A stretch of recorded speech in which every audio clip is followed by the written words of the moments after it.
That song we just sang, Indescribable, it's a beautiful song about God's power, especially as evidenced in creation. Can you put the lyrics back up? From the highest of heights to the depths of the sea, creation's revealing your majesty. From the colors of fall to the fragrance of spring, every creature unique in the song that it sings. But all the world is exclaiming that God is powerful. That when you look around and you see creation, we can't help but acknowledge that the God who created all things is all powerful, all knowing, all amazing. And so we sing about his amazing nature. But the thing I find most powerful about this song, the most powerful line, is actually the most unexpected line. Because the whole song, is all about God's power until you get to the last line. Can you put up the next? Oh, you did. See the last lines? You see the depths of my heart, and you love me the same. It's unexpected because the whole song's been about power. The whole song's been about how God creates. The whole song is about how amazing God is and the demonstrations of his creative power. And then you get to, if you will, the punchline, which is this God who is all powerful loves you. And he loves me. Despite the depths of the sin in our hearts. And I actually think that the songwriter has gotten onto something really, really important, is that God's power and God's love go hand in hand. That these are connected, and that the more we believe in God as powerful, the more we're ready to hear how much he loves us. But the corollary is also true. The more we doubt God's power, it's not long until we start also doubting his love for us. And this week we've spent a lot of time, if you're like me, news media, reading things, listening to things in which God's power is doubted. And the result can be that you and I can begin to question his love.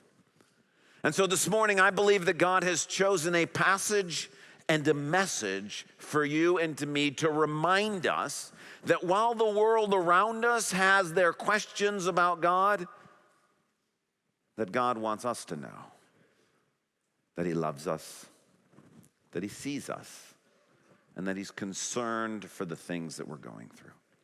So let me invite you to take a Bible and turn to the book of Matthew, chapter 15. If you didn't bring a Bible with you, that's perfectly fine. We think this is so important that we provide Bibles in the rack in front of you. They look like this. If you take one of these Bibles and turn to page 797, you'll be in the Gospel of Matthew. It's a book in the Bible called a gospel because it's the story of the good news, which is what gospel means, of Jesus as told to us by Matthew. And it's a story of Jesus' life and his interactions here on earth. And we get to look at a part of his story today, Matthew chapter 15. We're actually going to be in part of 15 and then part of Matthew 16 as we look at a powerful story and an important message that God has for us. Matthew chapter 15, page 797. I'm going to start in verse 29 with the opening story here of Jesus feeding 4,000. It says in verse 29, Jesus left there and went along the Sea of Galilee. Then he went up on a mountainside and sat down. Great crowds came to him, bringing the lame, the blind, the crippled, the mute, and many others, and laid them at his feet, and he healed them. The people were amazed when they saw the mute speaking, the crippled made well, the lame walking, and the blind seeing, and they praised the God of Israel. Now stop there for a moment. We haven't even gotten into the miracle of the feeding of the 4,000 yet. Jesus is sort of, even before this begins, he is healing lots of people, not just one or two people. He's there for 3 days doing nonstop healings. Imagine how many people Jesus can heal in 3 days' time. And so all of the people are overwhelmed with God's power. And so they are praising him, and the crowds get to see stuff they've never seen before. They couldn't even imagine. I mean, the lame are walking, the blind are seeing, those who can't speak are able to speak. Not just one or two people, hundreds of people showing up, everybody getting healed. Not just some, everybody getting healed. For 3 straight days, it is an awesome display of God's power. Well, the story continues.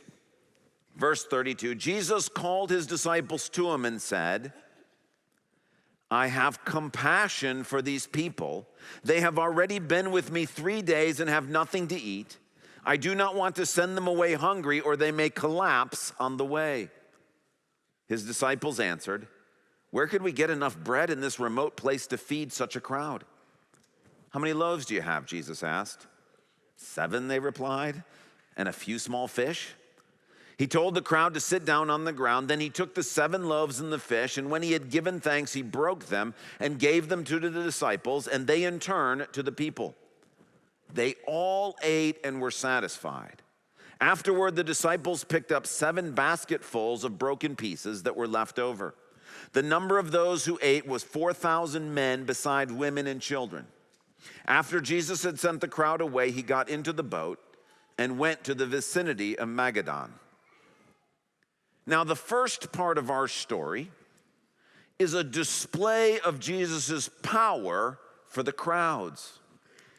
The second part of the feeding of the 4,000 really focuses less on the power and more on the compassion of Jesus. And this is especially for the disciples. Because just like in the feeding of the 5,000, we're not sure that the 4,000 even know that a miracle has happened. They don't know that Jesus hasn't brought truckloads of food to feed them. They don't know where this has come from. For the crowds, they're getting to see Jesus' power in all of the miracles of healing. But for the disciples, they're getting to see Jesus' compassion up close, his love. And so here in this story, which is actually kind of our introductory story, we have more to cover. We see 2 things: the crowd seeing a display of God's power, and the disciples seeing a display of God's love. All of that is set up to what comes next in Matthew 16. So keep going with me. The Pharisees and Sadducees came to Jesus and tested him by asking him to show them a sign from heaven. He replied, when evening comes, you say it will be fair weather, for the sky is red, and in the morning, today it will be stormy, for the sky is red and overcast. You know how to interpret the appearance of the sky, but you cannot interpret the signs of the times. A wicked and adulterous generation looks for a sign, but none will be given it except the sign of Jonah. Jesus then left them and went away. In verse 1, the Pharisees and Sadducees are asking for a sign, and it says from heaven, but probably we could translate this, they're asking for a sign in the heavens or out of heaven. And what they mean is not sort of heaven where God lives, but the heavens as in the sky. You see, there's lots of examples in the Old Testament, like Elijah, where he calls down fire from heaven, or where Samuel asks for rain from heaven when it's not the rainy season, or when Joshua prays and asks God to have the sun stand still in the sky. These are signs in the heavens. That's what the Pharisees and Sadducees are asking for. And the reason they're doing it is Jesus has already done tons of stuff on the earth, and they're trying to test him. And so they're trying to disprove that he is the Messiah. And so effectively what they're saying is, yeah, you're doing lots of cool stuff on the earth. But if you're really from God, let's see you call down fire from heaven. Why don't you make lightning strike or have it rain or cause the sun to stand still in the sky? What they're looking for is a sign in the heavens, from the heavens, that would show that Jesus is the Messiah. The implication is that if he were to do something like that, if he were to snap his finger or call down lightning or call down fire, that then they would believe. But Jesus' response is, hey, you guys are spending a lot of time looking up in the sky, telling the weather, doing all that stuff, and you're missing the stuff going on the earth, which he calls the signs of the times. What are the signs that they're missing? Well, he just fed 4,000 people. He just healed hundreds of people. I mean, these are people who were blind or who were lame or who couldn't speak. He's healing all sorts of people. He's already by this point walked on water. He's cast out demons. He's raised somebody from the dead. Jesus is like, look, you're asking about signs. You're missing all the signs that are happening all around you right now. There's actually one more sign that I think he's referring to here, and that is the Pharisees and the Sadducees have come to test Jesus. This is like Republican politicians and Democrat politicians uniting together. The sign is only God could ever bring these mortal enemies together. And Jesus is like, pay attention. You guys can't get along about anything. What's brought them together? Jesus. And so Jesus says the signs are happening. So it's not that Jesus is against signs. There's all sorts of signs going on. What's he against? Verse 4. A wicked and adulterous generation looks for a sign. We could probably translate it this way. A wicked and adulterous generation looks for a sign of their own choosing. That's the implication. There's lots of signs happening. The Pharisees are like, we don't want those signs. We want one from the sky. And Jesus says a wicked and adulterous generation asks for a sign of their own choosing instead of the signs that God is freely given. I mean, hundreds of people being healed, thousands of people being fed, someone raised from the dead, someone walking on water. There's tons of signs. But the Pharisees and Sadducees, doubting God's power, are asking for a sign in the heavens. Now watch what happens. Remember in the feeding of the 4,000, Jesus does miracles for the crowds to see his power, and he shows his compassion and his love to the disciples. Now in verses 1 to 4, God's power is being called into question. Watch what's going to happen in verses 5 to 12 with the disciples. When they went across the lake, the disciples forgot to take bread. Be careful, Jesus said to them. Be on your guard against the yeast of the Pharisees and Sadducees. They discussed this among themselves and said, it's because we didn't bring any bread. Aware of their discussion, Jesus asked, you have little faith. Why are you talking among yourselves about having no bread? Do you still not understand? Don't you remember the 5 loaves for the 5,000 and how many basketfuls you gathered? Or the 7 loaves for the 4,000 and how many basketfuls you gathered? How is it you don't understand that I was not talking to you about bread? But be on your guard against the yeast of the Pharisees and Sadducees. Then they understood that he was not telling them to guard against the yeast used in bread, but against the teaching of the Pharisees and Sadducees. So what's happening here is that they get into a boat and they're headed over to the less populated side of the Sea of Galilee. There's less grocery stores on that side. And all of a sudden the disciples realize, oh man, we didn't plan ahead for this. We don't have any food. We don't have any bread. And they're starting to think to themselves, where would we find food? What if we get there and there's no food? And Jesus says, really? You're really worried about food? And his point is, do you not think I will take care of you? Have you not seen me feed 5,000 people? Have you not seen me feed 4,000 people? There was plenty of food. Why are you worried that there's not going to be any food? Watch carefully what happened. The feeding of the 4,000, God displays his power to the crowds and his love to the disciples. The Pharisees and Sadducees call into question his power, and that ends up causing the disciples to question his love. They're not asking for a sign from the heavens. They're worried they're not going to have any food. And Jesus is saying, beware of the yeast of the Pharisees and Sadducees. What he's saying is doubt is contagious. They're not doubting God's power, but now they're doubting God's love, and his power and his love go together. And the same is true for us. You see that as the crowds saw God's power, they believed, and the disciples got to experience God's love. Then the Pharisees and Sadducees come along and doubt God's power, and now all of a sudden the disciples are doubting God's love. And the truth of the matter is that this week we saw lots of people doubting God's power. Neither Hamas nor the state of Israel has looked to God in any way in this situation. There's not been any sort of national fasting and prayer. There's not been any sort of repentance. There's not been any sort of let's turn to God. It is people turning to military might. It is people turning to intelligence and to governmental intervention. It is people effectively doubting the power of God. God is absent from the whole discussion.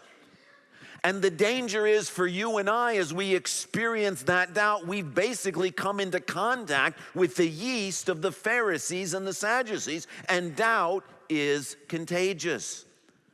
And the problem for us is we're probably not going to doubt God's power, but this week you might find yourself doubting God's love.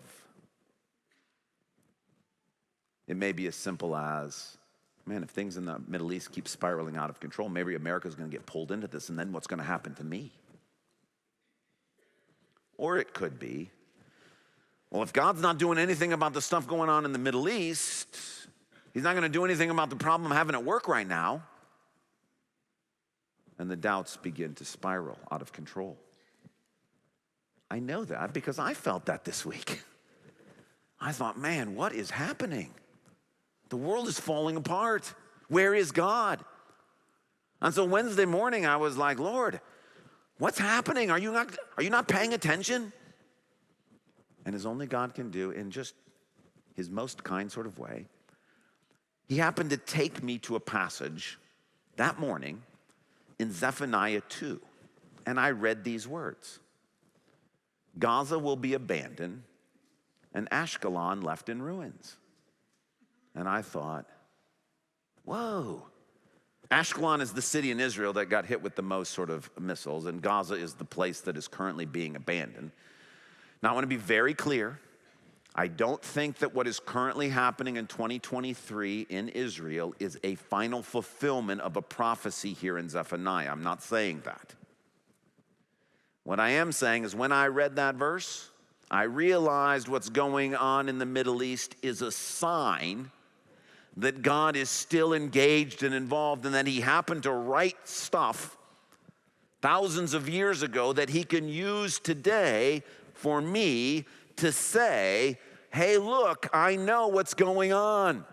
Hey, look, I see what is happening. It's a sign of the times and a blessing to go, oh, he's not ignoring what's going on. It was a reminder God is still in control. And while he does in no way approve of the things that are happening, the killing and the evil and all of the wickedness, nothing happens in God's universe outside of God's control. And this little verse, tucked away in a hidden chapter in Zephaniah 2, was a sign from God to me to say, I do see what's going on. I am aware. That, in turn, gave me great relief. Okay, Lord, if you see that, you see me too. If you know what's going on there in the midst of all of that evil, if you're still in control, then the thing that I was really praying for on Wednesday, you're going to do something about that too.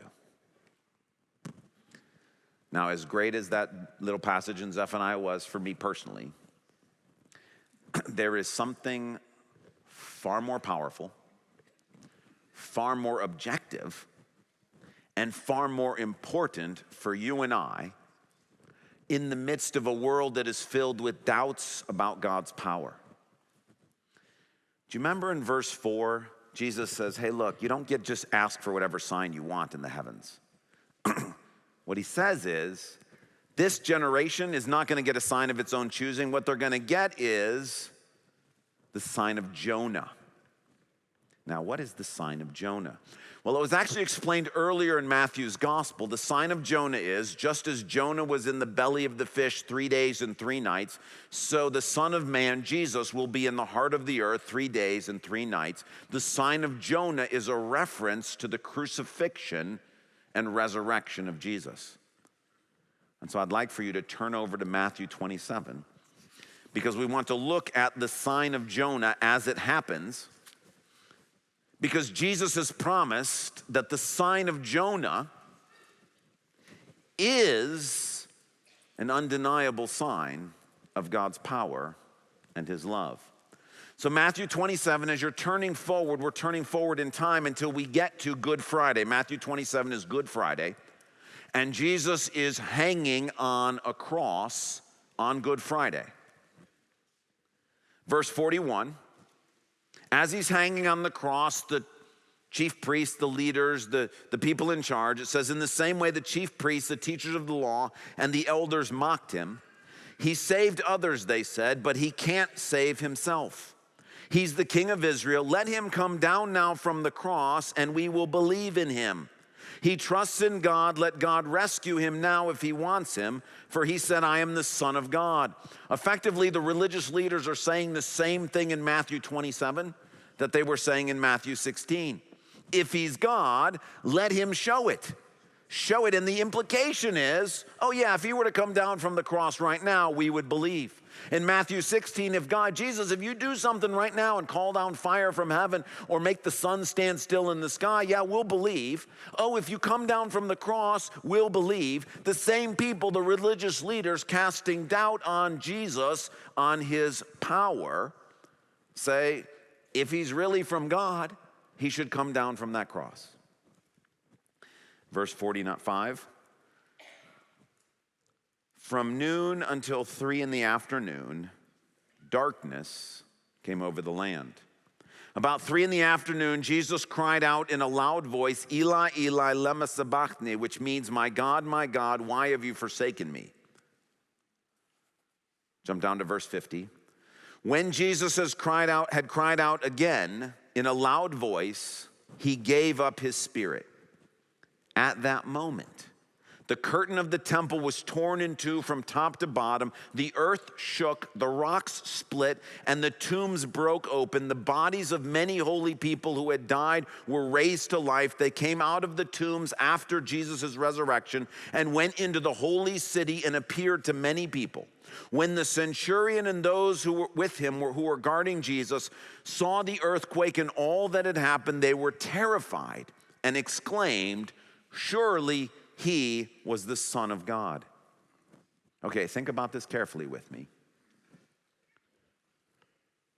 From noon until 3 p.m, there was darkness. Where? In the heavens. What is this? This is what the Pharisees and Sadducees had been asking for. They had said, okay, Jesus, you did all this stuff on earth, but if you're really from God, there should be some sign in the heavens. What do they get? A sign in the heavens. And more than that, they get a sign on the earth. The earth shakes. Tombs are breaking open. The sign is so clear that this non-Christian centurion sees the signs in the heavens and on earth and says, surely this is the Son of God. It is a display of God's power.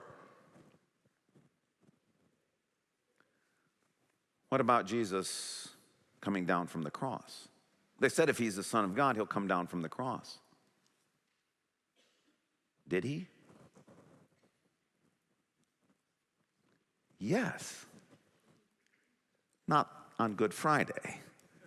When does he come down from the cross? I mean, is he on a cross still? No. They get what they asked for and more. He's come down from the cross and out of the grave. No one has seen anything like this kind of display of power. But both things they asked for, they get and more. There is nothing that shows the power of God like the crucifixion and resurrection. No one has ever predicted their death and resurrection. No one has ever come out of the grave the way that Jesus did. No one has ever done anything even remotely like this. As cool as that Zephaniah passage was, what is more objective and more powerful is the sign of Jonah, which is God has said definitively his incomparably great power is at work to raise Jesus from the dead. Those who doubted God's power got everything they asked for and more as a sign that Jesus is the Messiah.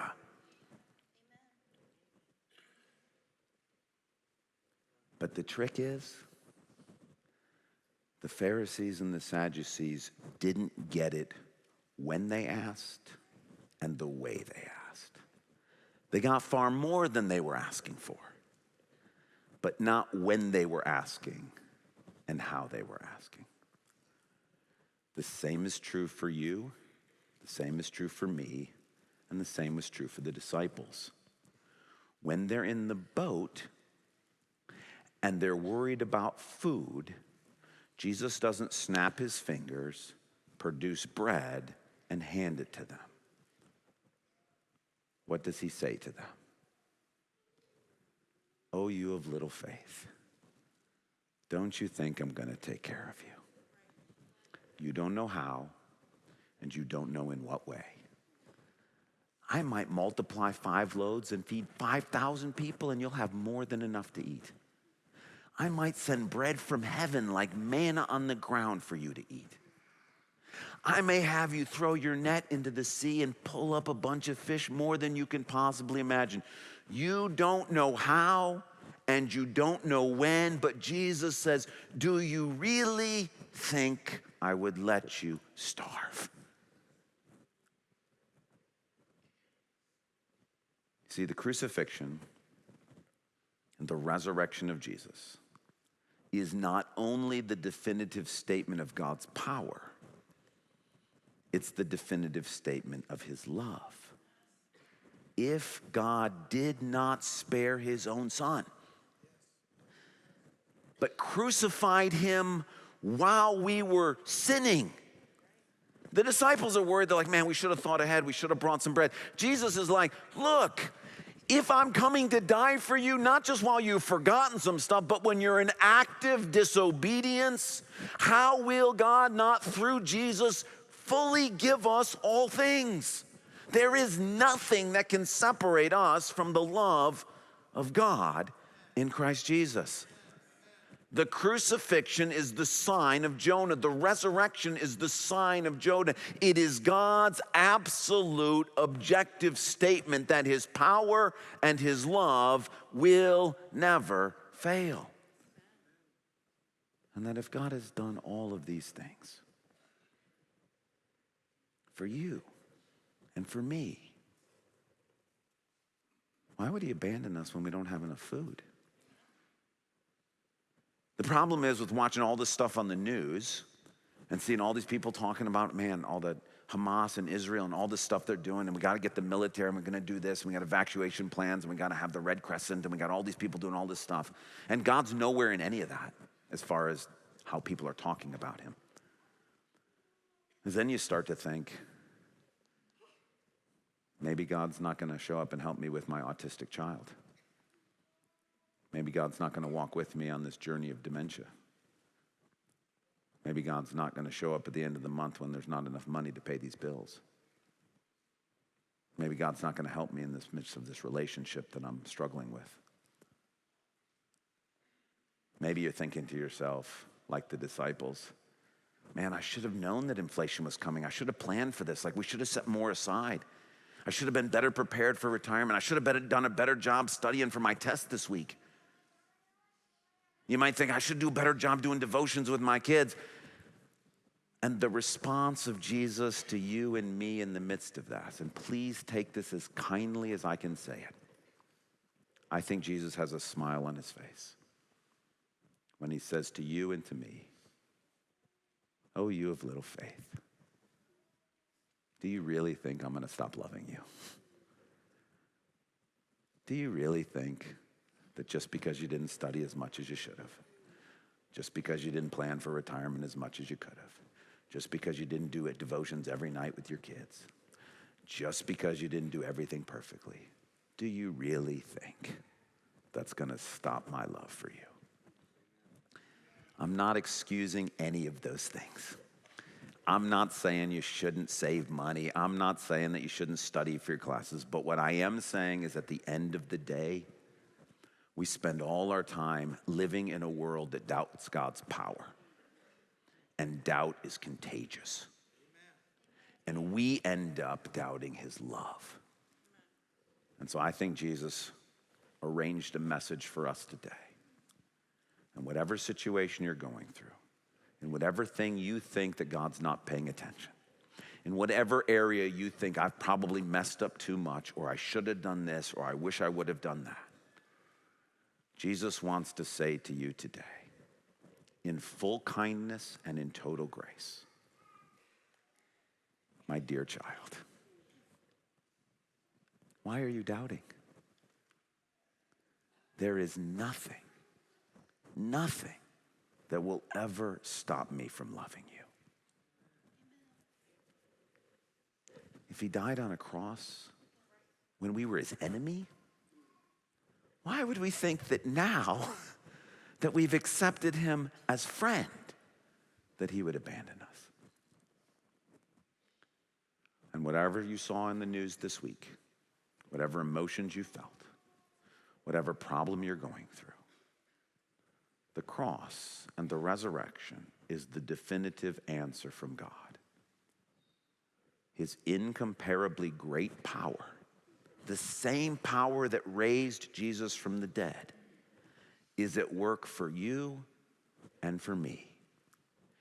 And his unfailing love that is not dependent on your behavior or my behavior, that is not dependent on us being well prepared, is not dependent on us doing everything right.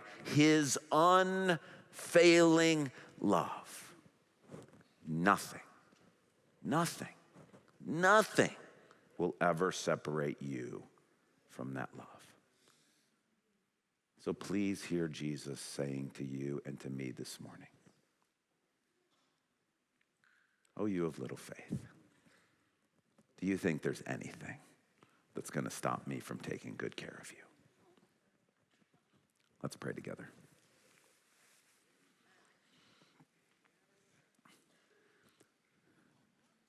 Jesus, we confess our lack of faith. We can blame it on the Pharisees and Sadducees. We can blame it on the news media. We can blame it on social media. But at the end of the day, Jesus, you have always been faithful to us. We have more than enough evidence that you love us. Each one of us in this room has story upon story upon story of your goodness and your kindness and your mercy. We will fill eternity telling stories about how we didn't deserve your help and yet you gave it. We can tell stories about how we ran away from you and you chased after us. We can tell stories about how we rejected you and you continued to love us and hug us and hold us. And so, Jesus, we just want to stop and say that we're sorry. We're sorry for doubting your concern for us. We're sorry for doubting your love for us. Help us this day to be reminded that your great power and your infinite love, that you are for us and not against us, that you will never leave us or forsake us. That God, even if we forgot to bring bread, we're going to be okay because you are with us. Pray this in your name, Jesus. Amen.